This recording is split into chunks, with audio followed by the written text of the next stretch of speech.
and welcome to my show, Searching for Integrity. My name really is John Smith, and I'm searching for people with integrity. Why? Because our country suffers from IDD, Integrity Deficit Disorder. Today we have as our guest Judy Balloff, who is the author of a jewel titled 365 Days of Abundance. Judy, are you there? I'm here and excited to be here. Great. I'm excited for you to be here too. I looked at your book and decided that I wanted to walk and listen to the Audible. So I did. I bought your Audible. And awesome. That's my daughter that's reading it. My youngest is that right? daughter. Yeah, and actually when you get to the days where there's music lyrics, she actually sings the songs with the tunes that you remember from the old days, like Beach Boys songs and stuff. I was totally amazed the first time, because obviously she did it, and because she has a recording studio and I don't, so we decided she should read it. She sent it to me and I listened to it and I called her. I said, "Oh my gosh, you sang the songs. That is so cool." I think so. It is. Anyway, I began looking over your material that you sent me, primarily the introduction and other prequel information. Mm-hmm. It's very. I was very impressed by it as I was listening to it on the headset. I was thinking to myself, you've tried looking at the base of this laws and universal laws and principles and Think and Grow Rich and do that kind of thing. I took a swing at those, but it didn't stick with me.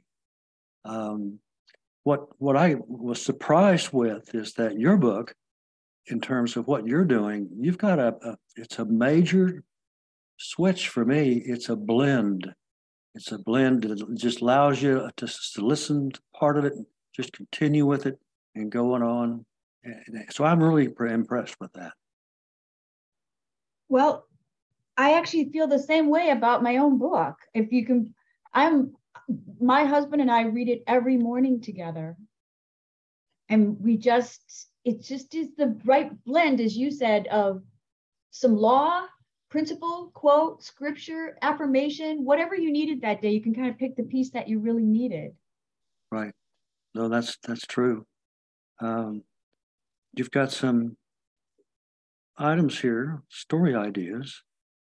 7 P's to control your thoughts. What is that going to take me? That came out of doing podcasts and radio shows and TV shows. People said, well, the book is great, but if we want to control our thoughts, how do we do that, Judy? And so I was sitting one day and I got inspired and I said, everybody likes steps. We want something really organized to, say, do this, you will be better. So I came up with the 7 P's to control your thoughts. It ended up being my second book, flipping the script on negativity. Because don't we see so much negativity in our news, in our internet, in Facebook, sure. Twitter? Like there's just not just a lack of integrity, but an overwhelming amount of negative thinking. Mm-hmm. And, the universal law of attraction tells us we will attract what we think and talk about. So we want to be very careful what passes these lips and what goes into this head. Mm-hmm. And so the 7 P's help you do that. And so here they are really quickly. The first one is powerful breaths. You take 3 quick breaths. Use traffic, for example. You're in horrible traffic. You're not moving. Somebody cuts in on you without a blinker, almost causes a crash, and you want to roll down the window and yell, or you want to pound the steering wheel. And instead, you take 3 powerful breaths. Secondly, you can pull the rubber band. See this rubber band? Snap your wrist. Wear this rubber band until you don't lose your cool anymore. The third one is prayer. You can pray to the universe, to a higher power, or to God himself and say, help me be in control, help me see the humor, help me see the other drivers. And number 4 is patience. Count to 10 as fast as you can. 1, 2, 3, 4, 5, 6, 7, 8, 9, 10.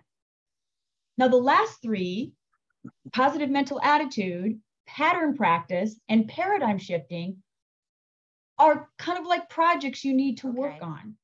Number 4 is patience. Count to 10 as fast as you can. 1, 2, 3, 4, 5, 6, 7, 8, 9, 10. Now, 5, 6, and 7 are ones you need to work on a little bit in your own private time.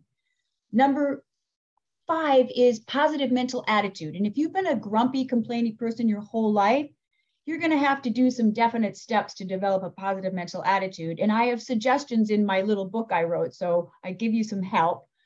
And number 6 is pattern practice. And that means write down 3 areas where you usually lose your cool, either your temper or your attitude, or you cry. Guys don't do that very often, but girls do. And write out a new way of acting. Say, the next time I have a fight with my daughter about politics, I'm going to take a deep breath, step away, go look up some information so I come back with facts and we can have a discussion. And then number 7 is paradigm shifts. And paradigm shifts came into our conversation in 1996 through a book written by Eric Kuhn called The Evolution of Scientific Discoveries.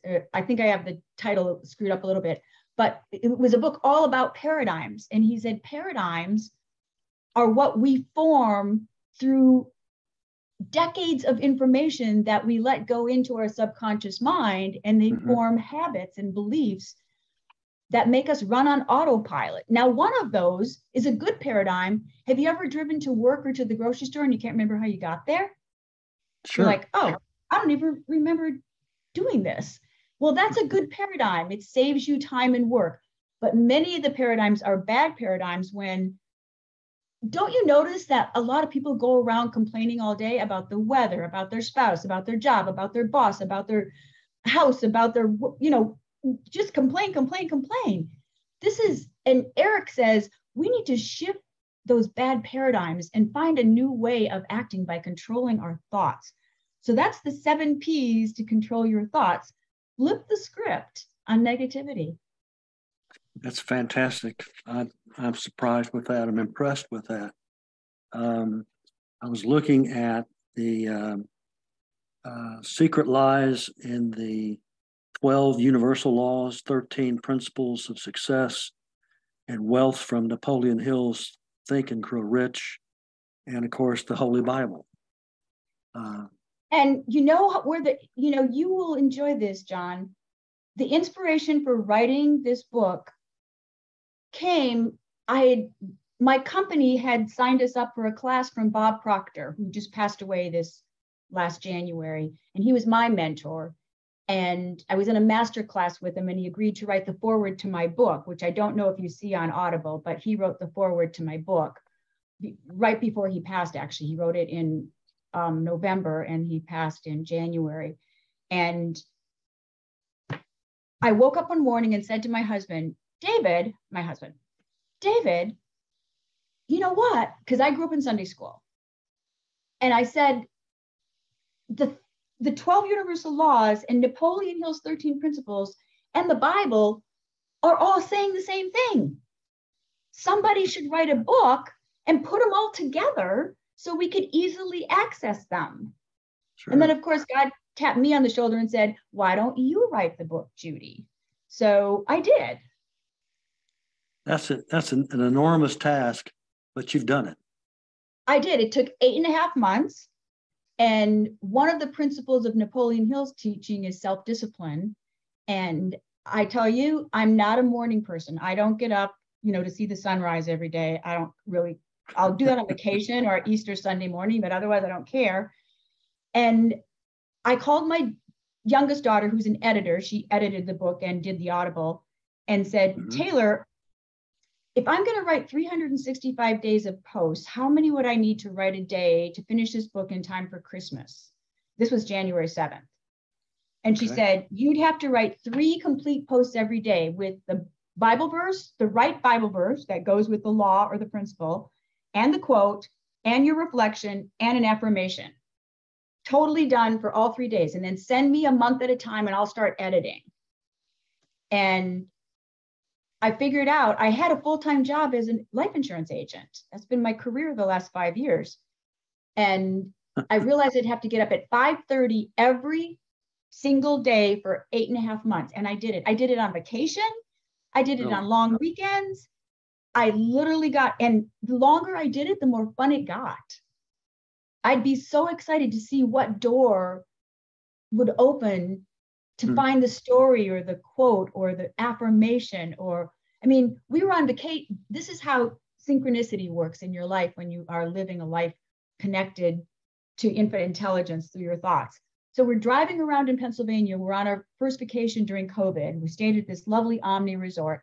We're driving around and David said, I think that place where the plane crashed in 9/11 is close to here, Shanksville, Pennsylvania. He goes, I think we're close to it. He said, I heard they built a museum. Do you want to go find it? We said, yeah, let's go find it. It turned in the book. You'll be listening to it and you'll get to, well, you're past 9/11 now, but when you get back to it next year, that's the Shanksville, Pennsylvania is the post for that day. It was the most moving. It made you so proud to be an American. It made you just marvel at the courage and the inspired action, which is one of the universal laws, by the way, which is where you'll find it in the book. It was an amazing, and it was just one of those things that happened at the right time, at the right place. Right. Right. How things come together. It's almost like they were meant for that. They were meant to be. And I've said this to people. I've said, this book is a lot better than it ever would have been if I wrote it, because I'm not an author. I never have been an author. I'm a talker. I like to talk. But that book is inspired. And it's literally, when you talk about integrity, that is the most honest piece of work I could do. I really believe that we need to move this entire world 1 millimeter closer to God. And I hope I hope that's hopefully what that book will do. Interesting enough, it can be used to change the world. It really can, because, and so can your show. I got invited last night to go teach 4 principles of Napoleon Hill's at a halfway house for men who have been addicted to drug and alcohol in their past, and they're trying to get their life straight. And they have to agree to stay at this facility for 2 years so that they can get the counseling they need. They can get the job, they can help them find the right job and somebody that will hire ex-prisoners or, ex-addicts, etc. And I taught them 4 principles. I taught them make a definite chief aim. That's in the book. That's under desire. Napoleon Hill used both terms interchangeably depending on the work that he did. The second one is faith, applied faith. That's the second principle in his 13. The third one is going the extra mile. Now, he didn't put that one in the book, but it's in his 17 science principles. So I used it for these guys last night. It was good for them to hear. And the last one was positive mental attitude. And I got a standing ovation at the end. They were solid principles that they need to learn to rebuild their lives. Right. We all need road signs. Guidance. We need guidance. And if you've chosen drug or alcohol for 2 to 10 years of your life, and now you're trying to get your life back, you need some guideposts. Yeah, absolutely. Hard to do it on your own. Hard to do it on your own. Absolutely. Yeah. I took note on the book when I was going through it today. I got through, I guess, January 25, something like that. Just a half-hour walk. And I intend to finish it. And then I'm going to intend to look at things like, for instance, today. I'm recording here today, October the 11th. And it's a universal law of compensation. Proverbs 19:17. Whoever is generous to the poor lends to the Lord, and he will repay him for his deed. And then there's a story. Over 50 years ago, a store owner in La Follette, Tennessee, saw 3 boys passing by his store on the way to the high school. Two of the boys had shoes on, and the third one was barefoot. The store owner, Lou, took the barefoot boy into a store and put a good pair of shoes and socks on him. Lou was a Jewish immigrant who spoke in broken English, and the boy left the store without thanking him. In 1962, Lou received a letter from that boy, Lee. Lee explained that as a boy, he had hated Jewish people. In the years since, he never spoke of the shoes to anyone, but he had not forgotten. He promised himself he would someday do something to pay it forward. His chance had come when he served in France during World War II, discovering an orphanage full of starving Jewish children whose parents had been killed by the Nazis. He was able, through his regiment, to supply food, blankets, and medical supplies in abundance. In his letter to Lou, he closed, "Although I can never repay you for the shoes on that cold morning, I donate shoes whenever I see the need. I don't know how to say it, but for erasing from my heart and mind all prejudice for any race, member of a race, or individual of his race, creed, or color. Many, many, many thanks. Yours truly, Lee Asbury." And this must be a comment from you that says, yes, I know this is a true story because that store owner was my husband's grandfather. Lou Balloff. The universal law of compensation is always in full operation, and we have no idea of the tremendous power it carries when it's implemented into our lives.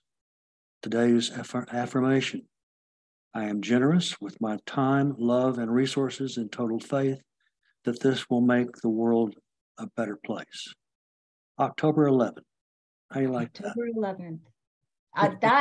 That I was writing those 3 posts, and my husband said, "Hey, Jude, I've got a copy of this. I've got the original letter that his dad is still alive. He's 99.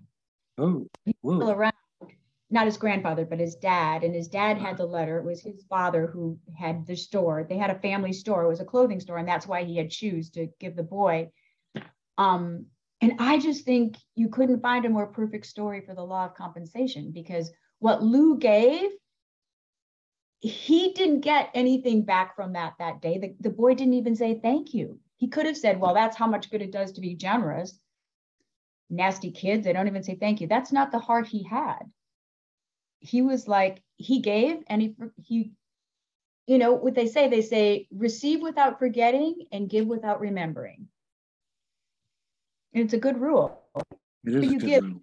God to give the increase. And when you receive, so grateful. Because everything comes to you from the higher realms. It was just, and October 11th is actually Lou's birthday. That's why we put it on that day. That's what the day he gave me the letter, and we put it in there. And when his dad read my book, he goes, "That's my grandfather's birthday, October 11th. Now the rest of the world knows. Pardon me? I said, now the rest of the world knows. Now the rest of the world knows, and maybe it'll inspire somebody else to do something and let it be out there. Because those types of things are every day, 365 days out of the year. Absolutely. Yeah. Couldn't name the book better, could we? No, you couldn't. and as you said, Bob Proctor, he finished his part in here in the book. You can create a life of wealth and deep and lasting joy. And if you could put that in a box and put a bow on it, or put it in a bottle and have something and serve it, you'd have a jillion people beating down your door. Yeah, but you know what? You remember, Jack Canfield, he wrote Chicken Soup for the Soul? Mm-hmm. Sure. He interviewed me after I wrote the book, right at the beginning, like last January of 2022 was when the book got released at the end of 2021. So it was in January of 2022, and Jack Canfield asked if you could interview me, and I said yes. And we had a nice interview. We talked about how the book got written and everything. And then at the end, he said two things that are the most powerful things anybody's ever said on a podcast to me. He said, everyone's listening to my podcast, the first thing you need to do is buy this book, because Judy read 70 books to write it. And that way you can get the knowledge without reading 70 books. So that's helpful to you. He said, secondly, buy this book, read a post every day. And at the end of the year, I promise you, it will change your life. Mm-hmm. That's like joy in a bottle. Yeah. Well, I'm convinced. I know what there is, and I'm gonna do this with a lot of pride, because I've studied this in and out over time, looked at it in and out over time, and now though it's in a capsule that's been opened. It's almost, for me, it's a time capsule. And it really is, because didn't we all, I read Think and Grow Rich the first time when I was 25 years old, and now I'm turning 70. So it took me that many years to come back around and figure out what was in there. Mm-hmm. I actually just yesterday became certified as a Napoleon Hill instructor. Did you now? Yeah. That's great. Yes. No, that's how come I could go last night and teach that to those guys, because they don't let you teach their material unless you're certified through their foundation.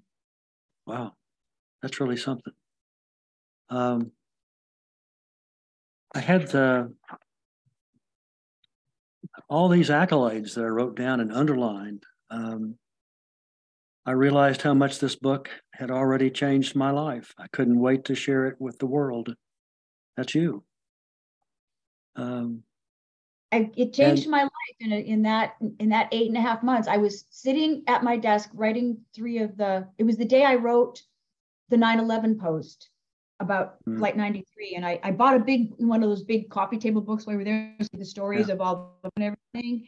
And I sat there I had tears running to my face. And I was so grateful that I was the person that got to write this book. And I realized that if I never made $1 million, life was so full of joy and abundance from the learning I was doing, from the things that fit together perfectly. When you see synchronicity, when you can have appreciation and satisfaction from every day in your life, why do we want money? We want it because we think it'll make us happy. If you can be without money will come to you somehow.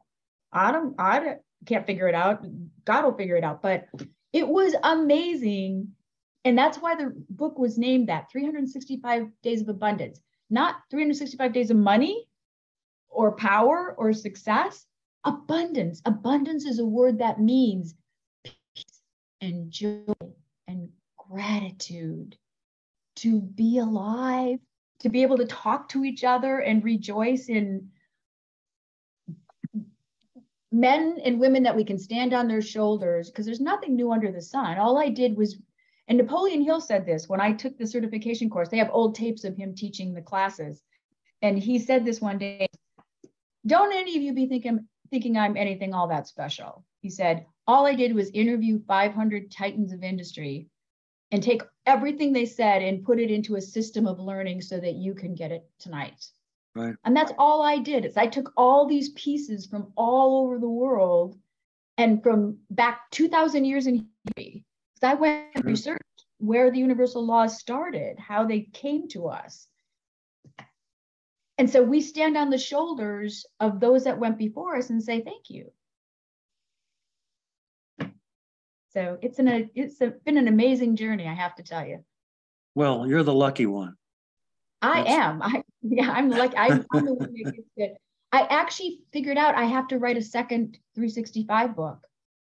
My daughter, who's my editor, would kill me because she said the hardest book to edit she ever had, because she had to check 365 quotes and Bible verses to make sure they were accurate and from the right version. Right. Interesting. But the reason I think I need to write another one, not this year, maybe in 23, is because now that I've become a certified Napoleon Hill instructor, Napoleon in his later life, after Think and Grow Rich, developed the science of success. And I love the name science. It's like, this is Sure. science. It's been proven to work. That's what science is, experiments that proved it works. And the 17 principles are even better than the 13. Figure, always revisit the universal laws. That's always fun to do. But then you Sure. could do 17 principles instead of the 13. And so it would be a different book and a fresh look. So maybe I'll get inspiration to do that or start collecting stuff now so I'll be ready for 2023. Judy, would you let our listeners know where they can find your book and who's selling it and how they can get in touch with you if you allow that? Well, thank you for that opportunity, John. I appreciate that. The easiest way, so you don't have to remember very much, is www.judyballoff.com. It's my personal website. And on there is the button to order the book. There's a button to contact me if you'd like to teach a workshop for you or do a keynote address, whatever you need. I'm doing all those things since I did this book. It's sort of kind of rolled in, just what I'm doing. Or if you're an Amazon junkie and you get a box every day on your porch, you can just go to Amazon and get it. 365 days of abundance. It'll pop right up for you. Yeah. Well, I told you I listened to it. I didn't get very deep into it, but I did. It dawned on me that I needed to pull October 11 out so I could read it and share it with my audience. It was a good idea. It's a wonderful, wonderful, wonderful law, universal law of compensation. I taught that law to a businessman at a luncheon, and I said, here's what you need to remember. The law of compensation always works. You can't get anything back that you didn't already give out. You have to give away the joy, the love, the money, the help, whatever it is you want in your life. If you didn't already give it out, it's not coming back to you. It's, like if you plant a tree, actually, this is in the book. I found an old Words to Live By that some old editions. My mom had some old editions and we got a couple off Amazon that people were reselling. There was a story about a man that was planting a tree and they said, you're like 80 years old. Why would you plant a tree? And he basically said, because I need to give to the next generation. This tree will grow up in shade years from now. So that's what I'm giving back. Right. Lessons that's marvelous, in my opinion. I want to thank you for being on my show today. Thank you Searching for integrity. I've had so much fun talking with you. That's good. That's good. I'm glad to. And now for my famous adios. So long and happy trails to all.